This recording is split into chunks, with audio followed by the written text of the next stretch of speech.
Hello and welcome to another episode of the Halloween Podcast. I am your host, Lyle Perez, and you're listening to episode 25 of our special series, The Dark Record, where we uncover history's eeriest stories, one strange and unsettling case at a time. Books are meant to tell us something. They preserve knowledge, carry language forward, and leave behind voices long gone. But what happens when a book refuses to speak? When the words are there on the page, line after line, hundreds of pages, and yet no one alive can understand them? For centuries, scholars, codebreakers, and dreamers have tried. None have succeeded. It has been called the most mysterious book in the world, a manuscript filled with plants no botanist can identify, diagrams that seem to chart unknown stars, and text written in a language that does not exist anywhere else on Earth. Its pages are strange, mesmerizing, and silent. The next entry into the dark record, the Voynich Manuscript. Let's begin.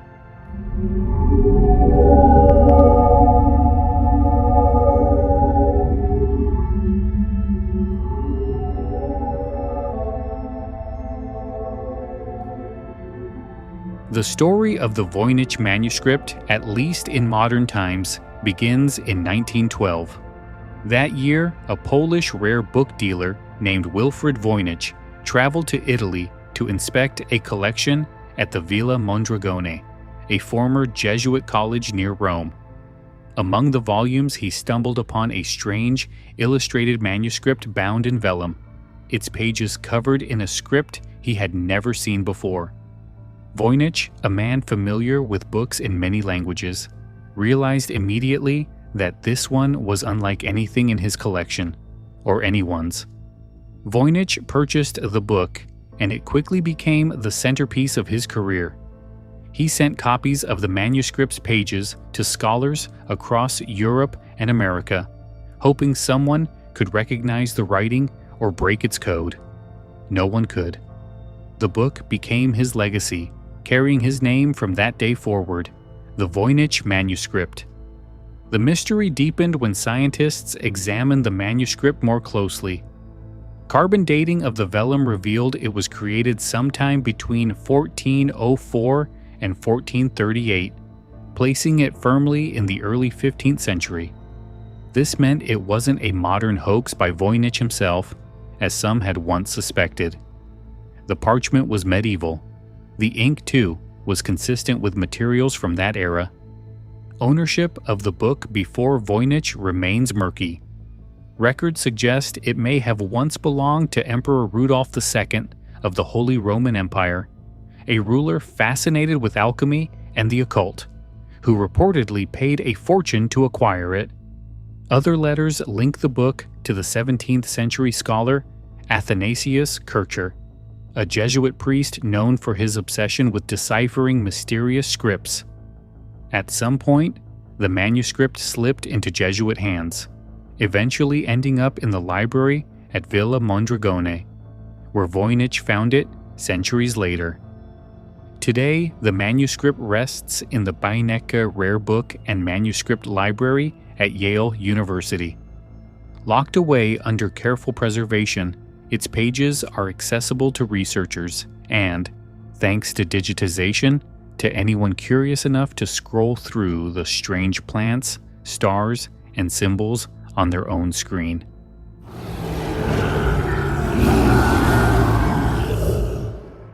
The Voynich Manuscript is not a particularly large book, but it holds a weight far beyond its size.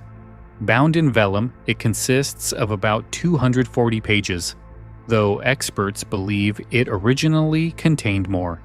Some pages are missing, others folded into unusual patterns, but all of them share the same baffling quality: text written in an unknown script accompanied by vivid, often perplexing illustrations. The script itself is the manuscript's most famous feature.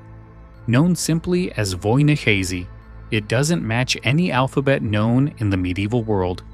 Its letters appear almost familiar, looped, elegant, with shapes that seem like they should belong to a recognizable language, but they don't. Linguists have found no direct connection to Latin, Greek, Hebrew, Arabic, or any other historical alphabet. Instead, the text flows from left to right, filling line after line with characters that have never been found outside this book. What makes Voynich's especially tantalizing is that it isn't just nonsense scribbles. Modern statistical analysis shows that the text behaves like a real language.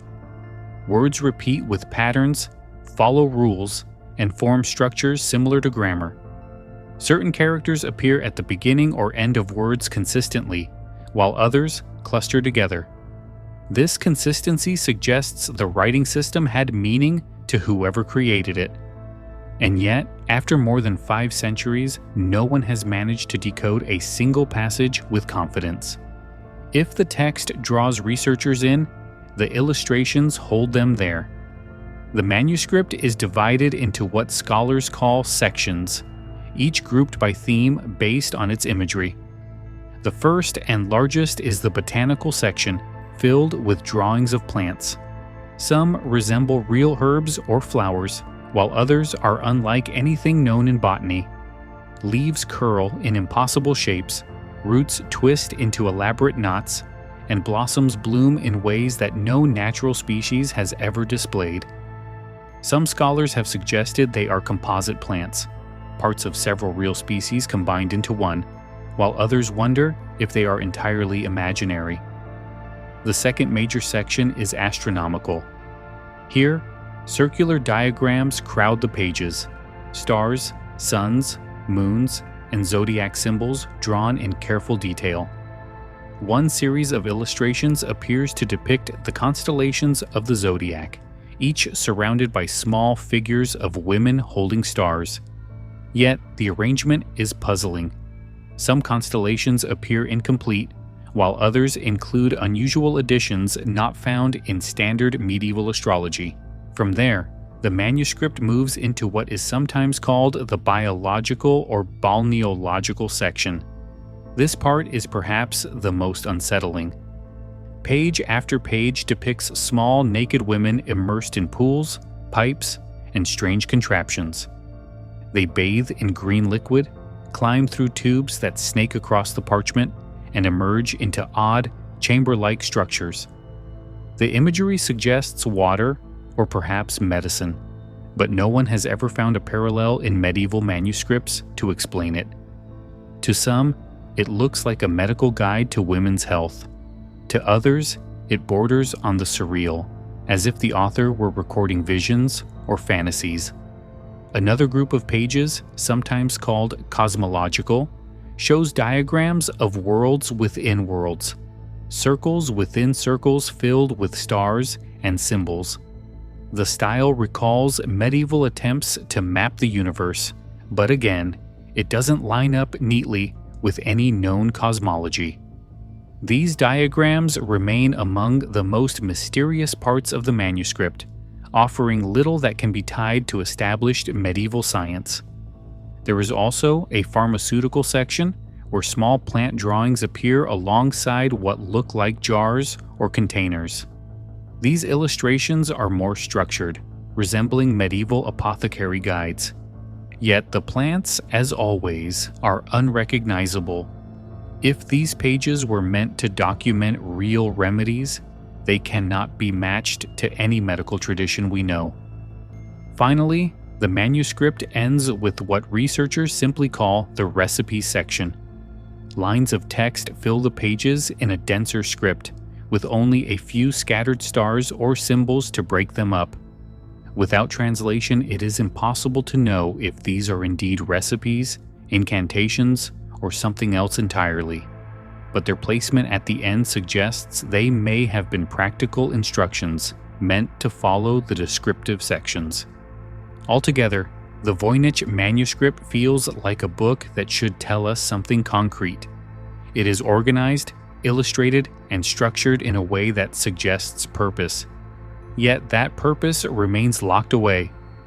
The plants can't be identified, the stars don't align with known charts, and the text resists every attempt at translation. It is at once precise and nonsensical, familiar and alien. For centuries, those who examined its pages have been left with the same haunting impression. Someone, at some time, poured immense effort into creating this book, and they did so for a reason. What that reason was remains the central riddle of the Voynich Manuscript.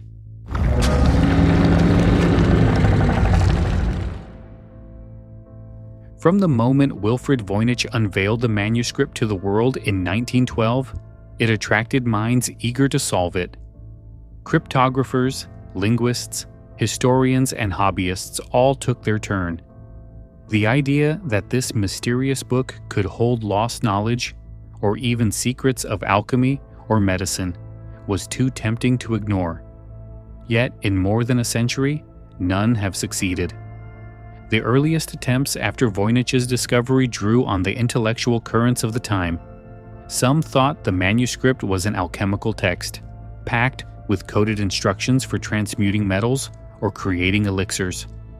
Others suspected it was a herbal compendium meant to catalog plants and remedies unknown to the wider world. The problem, of course, was that the plants in the illustrations didn't match any real specimens, and the text couldn't be deciphered to confirm the theory.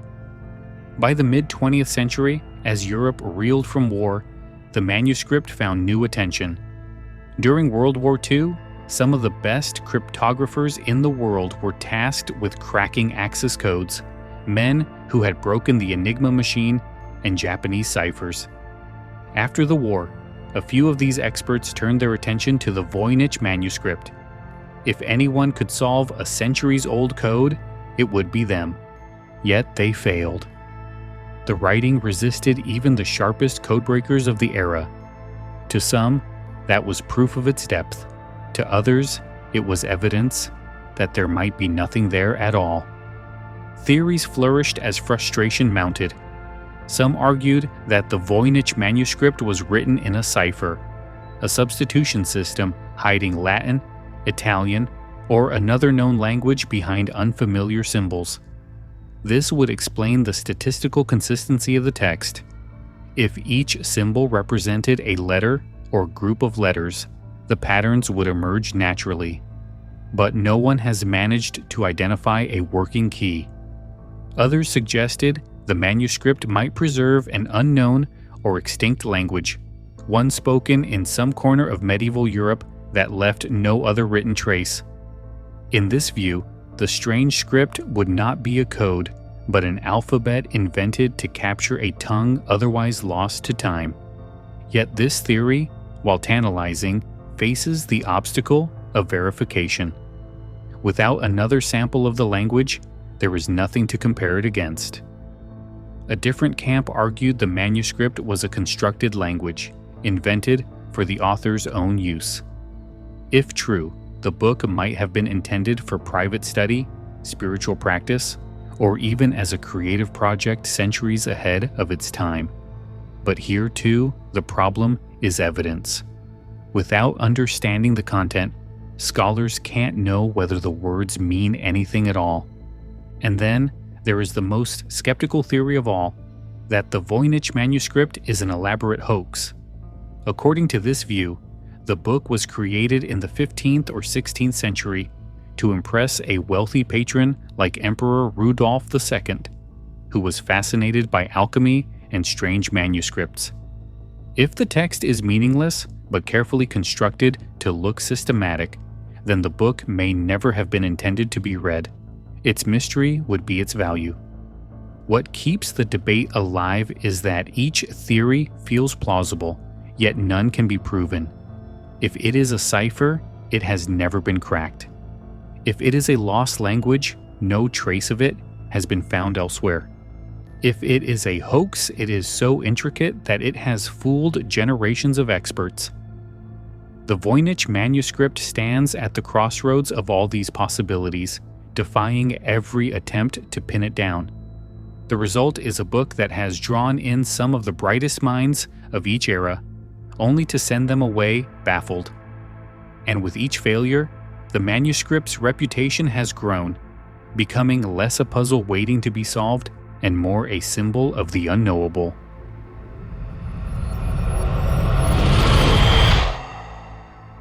If the early 20th century belonged to book dealers and medievalists, and the mid-century to wartime codebreakers, then the modern era belongs to computers.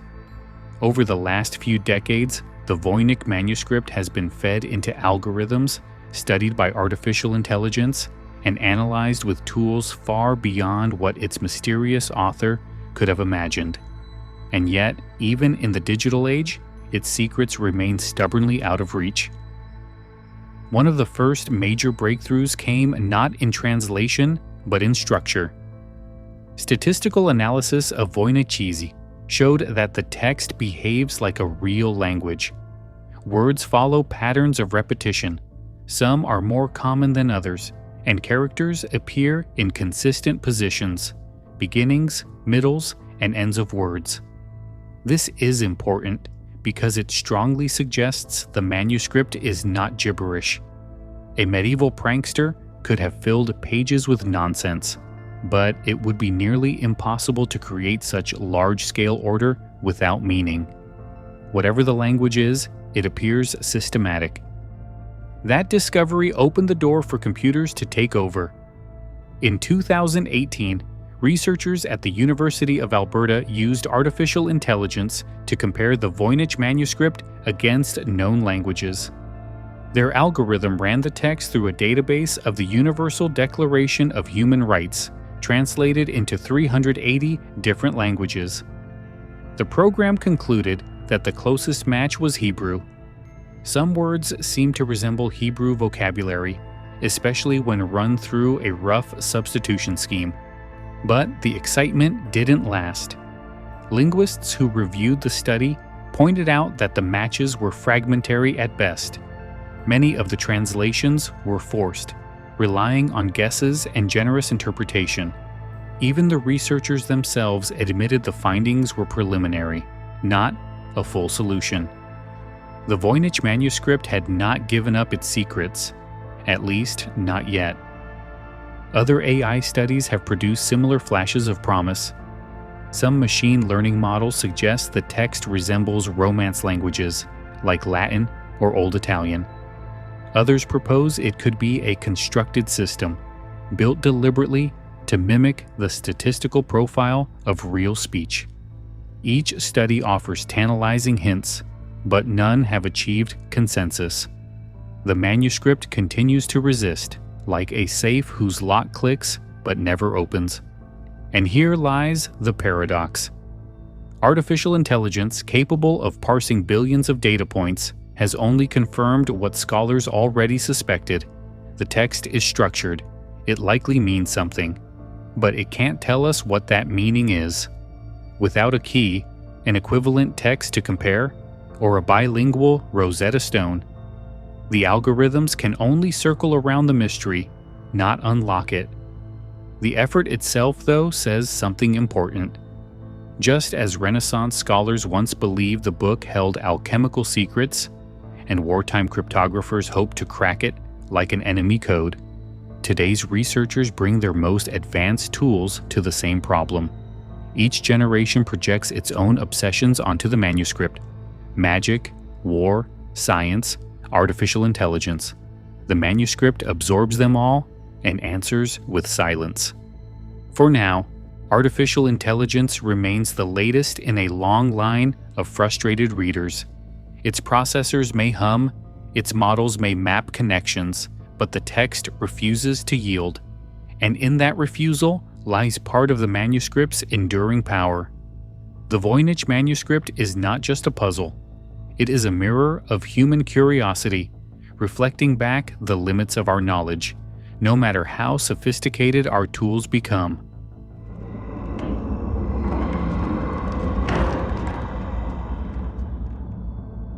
This is the story of the one. As a maintenance supervisor at a manufacturing facility, he knows keeping the line up and running is a top priority. That's why he chooses Grainger. Because when a drive belt gets damaged, Grainger makes it easy to find the exact specs for the replacement product he needs. And next-day delivery helps ensure he'll have everything in place and running like clockwork. Call 1-800-GRAINGER, click Grainger.com, or just stop by. Grainger, for the ones who get it done. If the Voynich Manuscript were only a historical oddity, an undeciphered book sitting quietly in a library, it might have faded into obscurity. But its stubborn silence has given it a second life, not just as an academic puzzle, but as a cultural phenomenon. Since Wilfrid Voynich first revealed the manuscript in the early 20th century, it has inspired countless retellings. Newspapers in the 1920s and 1930s described it as a cipher manuscript, a lost code waiting for the right genius to unlock. By the 1960s and 1970s, it had become a fixture in popular books on the unexplained, lumped together with the pyramids, Stonehenge, and UFOs as one of history's enduring mysteries. That reputation has only grown in the modern age. The manuscript is often referred to as the most mysterious book in the world, a title that ensures its place in documentaries, podcasts, and paranormal television specials. It has appeared in novels and thrillers, sometimes cast as a book of dark magic, other times as a lost scientific manual. In video games and films, its strange illustrations and unreadable script are used as symbols of hidden knowledge. Its very existence has become shorthand for mystery itself. Part of its appeal is visual. Unlike many medieval texts, which can look uniform and uninviting to modernize, the Voynich manuscript is filled with colorful illustrations. The strange plants, the stars, and zodiac wheels, the pools of bathing women. All of them are strange enough to unsettle, yet familiar enough to feel like they must mean something. The illustrations invite speculation. Are they maps of another world, coded medical diagrams, or the product of imagination run wild? The visuals pull in people who might otherwise have no interest in medieval manuscripts, making the Voynich instantly accessible. Yale's decision to digitize the manuscript and make it freely available online has only fueled the fascination. Today, anyone with an internet connection can flip through its pages. Amateur sleuths pore over the scans, searching for patterns, convinced they might stumble on the clue that has eluded experts. Entire forums and communities exist around Voynich studies, a modern echo of the centuries of failed attempts. The manuscript's cultural influence also extends to conspiracy theories. Some claim it is a map to secret knowledge, alchemical recipes, alien contact, or even time travel. Others argue it hides heretical religious teachings, encoded to protect the author from persecution. None of these theories have evidence, but they thrive precisely because the manuscript refuses to tell us otherwise.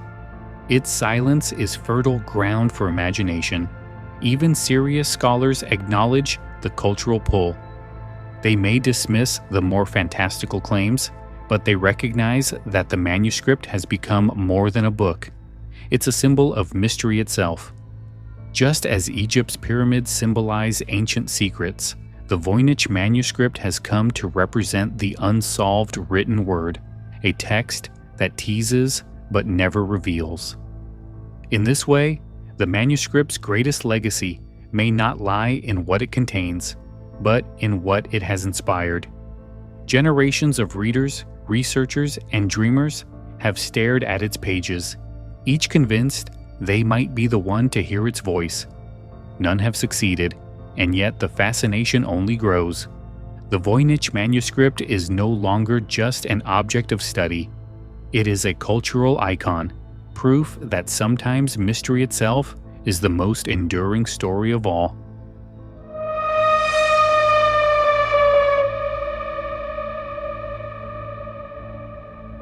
For every theory that casts the Voynich manuscript as a book of hidden wisdom, there is another that treats it as something far less profound.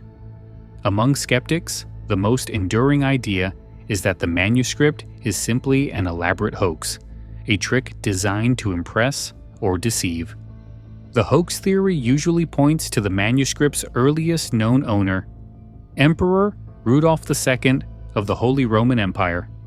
Rudolph had a fascination with the strange and the occult. He collected alchemical manuscripts, unusual plants, and even paid handsomely for objects that promised hidden knowledge. Some historians suggest the Voynich Manuscript may have been created to exploit his interests. If someone presented him with a mysterious book, filled with unknown symbols and bizarre illustrations, Rudolph might have been eager to purchase it, regardless of its actual content. In this view, the manuscript doesn't need to contain meaning at all. Its purpose was economic, not intellectual. A scribe could have invented the alphabet, filled the pages with text that looked systematic, and added illustrations that mimicked the style of scientific manuscripts. The result would be a convincing prop, enough to fool even a ruler. There is circumstantial evidence for this idea. Medieval Europe was not without forgeries. Religious relics, alchemical texts, and pseudo-scientific guides were often produced to gain money or prestige. The Voynich Manuscript could simply be the most famous example to survive. Skeptics also point to the plants in the botanical section. Many appear almost real, but not quite. Leaves combined in unnatural ways, roots shaped like no known species. If the manuscript's author had been inventing images, this is exactly what we might expect. Drawings meant to look plausible, but which ultimately describe nothing real. The same is true for the text. Statistical studies show that the writing has patterns like language, but it's possible to create gibberish that looks structured. A clever scribe could follow a set of rules, repeating symbols in certain positions, inventing words that mimic natural patterns. The result would be unreadable, but convincing enough to suggest a hidden language. Another argument for the hoax theory is the manuscript's sheer difficulty. For more than a century, the world's best cryptographers, linguists, and computer scientists have failed to decode it. What if there's nothing to decode? The manuscript might be what some researchers call a pseudo-text, a work that looks meaningful but is empty at its core. Yet, the hoax theory is not without problems. If the Voynich Manuscript were meaningless, why go to such extraordinary effort? Producing 240 pages of vellum, complete with colored illustrations and consistent script, would have required immense time and resources. Most medieval forgeries were shorter and more easily produced. Why create something so elaborate when simpler tricks would suffice? This tension keeps the debate alive.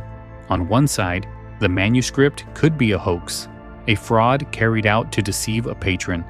On the other, it might truly contain meaning, knowledge locked away in an unknown script. The truth is that no one knows.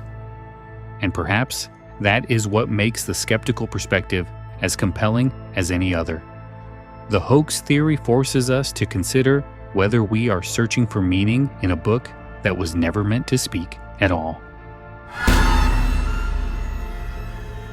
This is the story of the one. As a maintenance supervisor at a manufacturing facility, he knows keeping the line up and running is a top priority. That's why he chooses Grainger. Because when a drive belt gets damaged, Grainger makes it easy to find the exact specs for the replacement product he needs. And next-day delivery helps ensure he'll have everything in place and running like clockwork. Call 1-800-GRAINGER, click Grainger.com, or just stop by. Grainger, for the ones who get it done. The Voynich Manuscript endures not because of what it tells us, but because of what it refuses to reveal. For more than 600 years, its pages have stared back at us in silence, defying every attempt to break their code. And in that silence lies its power. What fascinates me most is how each generation has brought its own tools and obsessions to the manuscript, only to leave empty-handed. To scholars in the Renaissance, it seemed like a book of alchemy, a key to unlocking the hidden forces of nature. To wartime cryptographers, it was a cipher waiting to be cracked, a challenge worthy of those who had broken the most complex codes in the world. To modern scientists, it is data, a system that can be parsed, tested, and fed into algorithms. And to the curious public, it is a symbol of mystery itself, a reminder that not every page of history can be read. In this way, the Voynich Manuscript is more than an object. It is a mirror. We project our hopes, our fears, and our need for answers onto it. If we long for secret knowledge, we imagine it as an herbal compendium or a book of lost science. If we fear deception, we call it a hoax, a clever trick meant to fool us. If we trust in technology, we hand it to artificial intelligence and wait for the machine to speak. Yet the book never changes. The only thing that changes is us, and the questions we bring to its pages. Perhaps that is why it feels timeless. In a world where we believe knowledge is always at our fingertips, the Voynich Manuscript stands apart. It reminds us that some things cannot be Googled, decoded, or explained away. Some mysteries resist even our most advanced tools, and in resisting, they force us to confront the limits of what we know and the vastness of what we don't. For me, that is the manuscript's true legacy, not the promise of secrets about plants or stars or potions, but the reminder that mystery has value. We live in an age that prizes certainty, where data and information dominate our daily lives. But the Voynich Manuscript whispers something different. It reminds us that uncertainty is part of the human story, and that wonder can grow in the gaps where answers do not exist. Will it ever be solved? Perhaps. Artificial intelligence may one day find patterns we cannot, or a lost reference text may surface from some forgotten archive. Or perhaps the manuscript will remain as it always has, a riddle without a solution. Either way, its story endures, because sometimes it is not the solution that matters, but the search itself, the countless minds drawn to a book that refuses to be read, and the centuries of fascination it has inspired. The Voynich Manuscript is more than parchment and ink. It is a testament to the human need to understand, even when understanding slips forever out of reach. That brings us to the end of episode 25 of The Dark Record.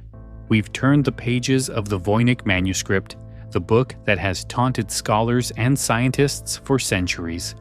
Written in an unknown script, filled with plants that cannot be named and diagrams that defy explanation, it remains the world's most mysterious text.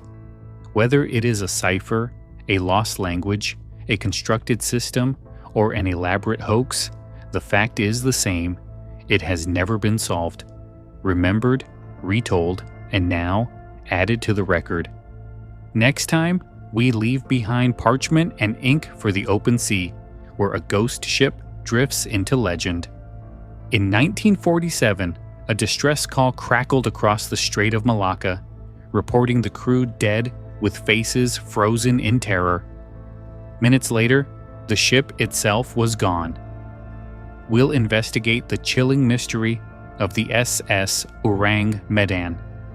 Until then, I'm Lyle Perez, and this has been the Halloween Podcast presenting The Dark Record. If you enjoyed the episode, don't forget to subscribe and leave a review. It helps keep the show alive and weird. You can also explore sources, extras, and more at our Facebook page at facebook.com/The Halloween Podcast or at our website, thehalloweenpodcast.com. Thanks for listening. Keep your eyes on the shadows, and remember, some books hold words no one alive can read. Have a good night.